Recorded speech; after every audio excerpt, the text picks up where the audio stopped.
Halo semua, perkenalkan nama saya Nurlela Sari, saya dari PJJS 1 Akuntansi Universitas Siber Asia. Di sini saya akan menjelaskan tentang inflasi dalam mata pelajaran ekonomi makro.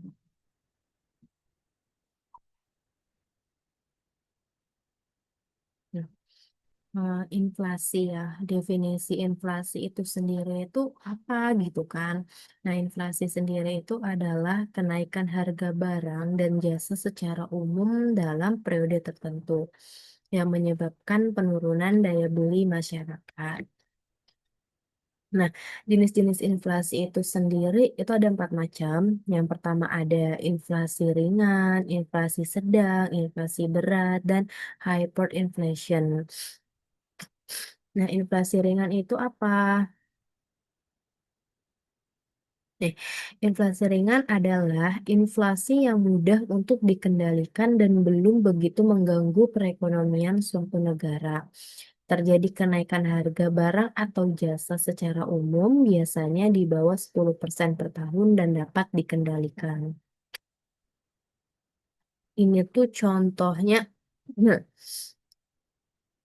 misalnya kayak inflasi terjadi kenaikan harga jasa umum biasa di bawah 10% per tahun dapat dikendalikan. Ini contohnya tuh kayak gula gitu kan yang biasanya 13.000 per kilo ah, jadi 13.500 kayak naiknya tuh kayak masih ringan dan biasanya tuh masih di bawah 10% per tahun dan masih dapat dikendalikan.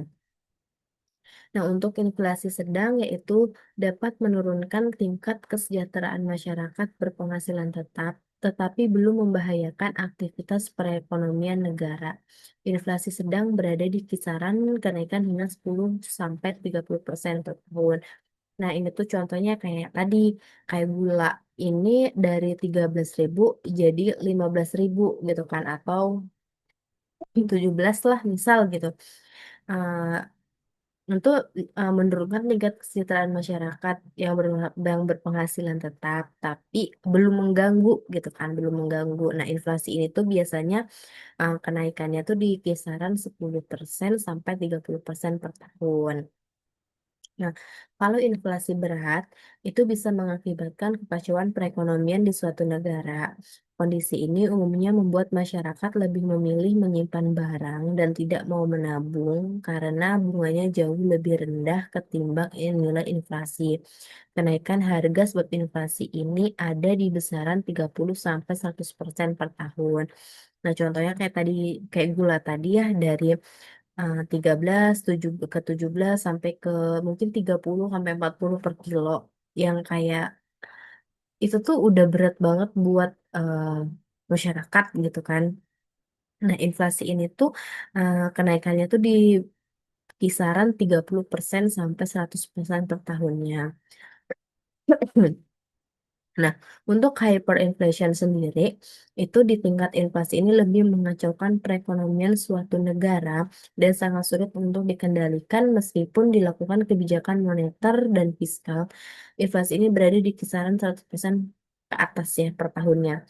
Itu yang kayak udah di luar nalar sih ya, kayak harga-harga barang itu naik banget. Yang contoh tadi gula tadi mungkin per kilonya tuh bisa sampai 50.000 gitu ya yang mengacaukan perekonomian suatu negara. Nah, penyebab inflasi itu ada dua. Yang pertama demand full inflation dan cost push inflation.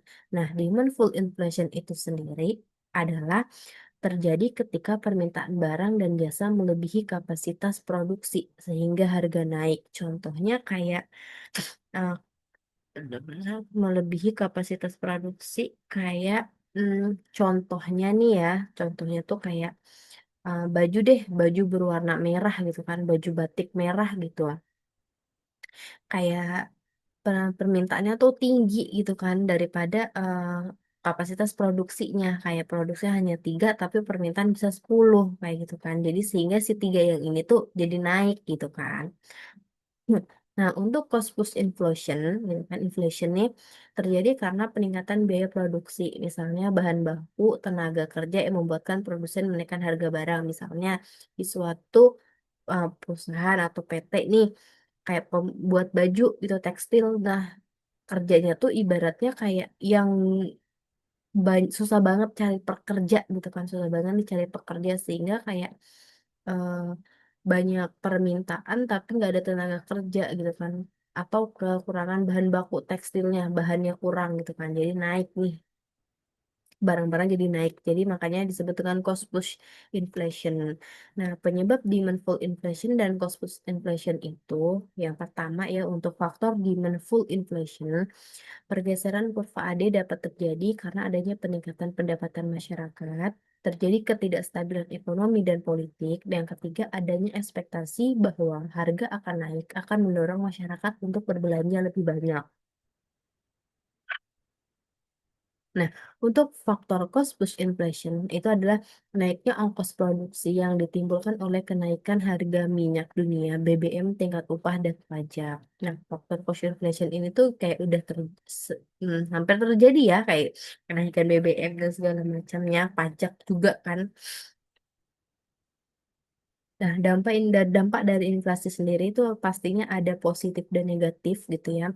Nah, untuk yang positifnya itu mendorong produsen untuk meningkatkan produksi dan mengurangi beban hutang bagi debitur. Nah, untuk dampak negatifnya sendiri yaitu menurunkan daya beli masyarakat, menimbulkan ketidakpastian ekonomi, dan dampak memperburuk distribusi pendapatan. Nah, pemerintah jadi pemerintah tuh jadi bikin kebijakan nih, ada kebijakan moneter, kebijakan fiskal, dan kebijakan pengendalian harga. Nah, untuk kebijakan moneter yaitu menaikkan suku bunga untuk mengendalikan permintaan, mengatur jumlah uang yang beredar. Nah, menaikkan suku bunga ini apa? Misal kita kayak beli, nah, misal beli baju nih, baju ini tuh PPN-nya atau pajaknya tuh bisa kayak berapa persen gitu kan. Jadi kita tuh yang aduh mahal nih, mau beli ini nih mahal nih gitu kan, jadi menaikkan suku bunga untuk mengendalikan permintaan biar permintaan tuh nggak banyak, karena kita mikir dulu kayak ini naik nih gitu kan. Nah, untuk kebijakan fiskal sendiri itu mengatur pengeluaran pemerintah dan pajak untuk mengendalikan inflasi. Nah, untuk pengeluaran pemerintah tuh contohnya kayak entah perjalanan dinasnya biasanya yang seminggu sekali, mungkin bisa di sebulan sekali atau 2 bulan sekali. Jadi kayak mengatur pengeluaran pemerintah nih, yang sekiranya kayak dia kalau nggak dikontrol seminggu sekali, ya nggak apa-apa. Maksudnya nggak, efeknya tuh nggak besar banget buat pemerintah gitu kan. Jadi bisa, biasanya kita perhatiin seminggu sekali, bisa jadi diubah ke sebulan sekali atau 2 bulan sekali untuk mengatur pengeluaran pemerintah. Nah, untuk kebijakan pengendalian harga itu menetapkan harga barang tertentu untuk mencegah kenaikan harga yang terlalu cepat, ya kayak menetapkan harga barang, ya udah harga baju ini tuh 150.000 gitu kan. Jadi kayak 150.000 ya naik 155 lah gitu kan. Untuk mencegah kenaikan harga yang terlalu cepat. Jadi kesimpulannya guys kan, inflasi itu merupakan fenomena ekonomi yang memiliki dampak signifikan terhadap perekonomian. Yaitu dampaknya tadi bisa positif dan bisa negatif. Dan yang kedua, mengukur dan mengendalikan inflasi itu sangat penting ya untuk menjaga kestabilan ekonomi. Yang ketiga, kebijakan yang tepat dalam membantu mengatasi dampak inflasi sendiri. Ada contoh nih, ada contoh soal ya kan. Tahun 2023, indeks harga konsumen atau IHK di sebuah negara adalah 110. Sedangkan pada tahun 2022, IHK-nya adalah 100. Berapa tingkat inflasi yang terjadi antara tahun 2022 dan 2023? Di bawah ini ada rumusnya guys ya, bisa dilihat ya. Kayak INFN banyaknya ya sama dengan IHKN kurang IHKN kurang 1 per IHKN kali 100 itu sama dengan IHK 2023 dikurang IHK 2022 dibagi IHK 2022 kali 100, maka jawabannya ada 10%. Contoh soal lagi nih.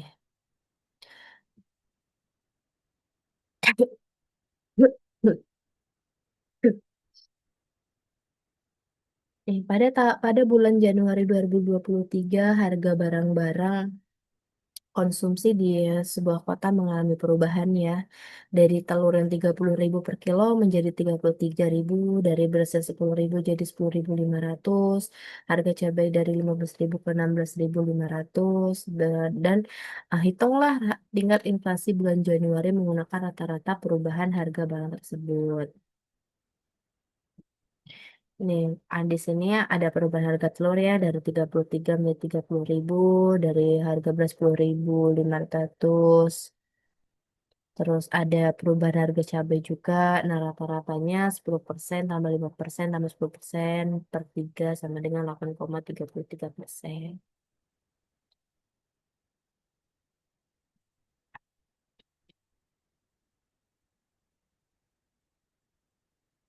Nah, ini sepertinya salah ya, guys.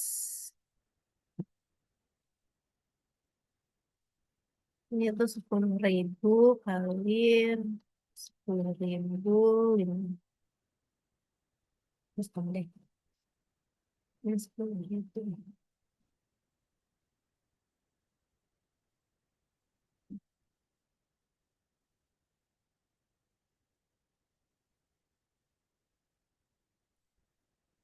Baik teman-teman semua, terima kasih banyak. Demikian yang dapat saya sampaikan dan sampai jumpa.